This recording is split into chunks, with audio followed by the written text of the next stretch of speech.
Les 22 logements modernes, dont du chef de l'État Paul Biya, au profit des 22 lions indomptables de la Coupe du Monde de football Italie 90, seront effectivement attribués de manière officielle aux bénéficiaires et aux ayants droit dûment désignés d'ici le 26 août 2020 dans les différentes villes de leur choix. C'est l'essentiel à retenir de la réunion de concertation tenue ce vendredi 14 août 2020 au ministère de l'Habitat et du Développement urbain entre les ministres Célestine Ketcha-Courtès de l'Habitat, Narcisse Mouele-Kambi des Sports et le collectif des anciens lions indomptables de football, en abrégé CALIF, représenté par l'ambassadeur itinérant Albert Roger Mila, Joseph Antoine Bell, Jules Denis Sonana et Bertin Ebouele Ndingue. Cette concertation, axée sur la mise en œuvre des très hautes directives du président de la République relatives à ce don spécial, a été présidée par Célestine Ketcha-Courtès, ministre de l'Habitat et du Développement urbain, qui a invité les uns et les autres à s'investir sans faille pour assurer une diligence dans les procédures y afférentes.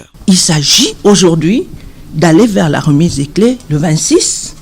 et de le faire de manière participative,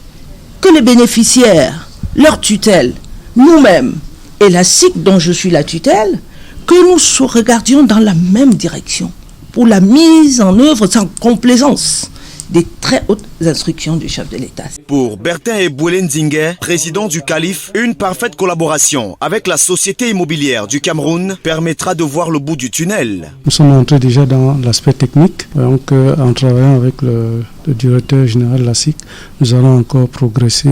dans les jours à venir. Je crois que les dates la date qui a déjà été émise nous permet déjà d'accélérer ce processus. La concrétisation étant déjà en marche, voici donc une nouvelle preuve que le chef de l'État, Paul Biya, est un homme d'action.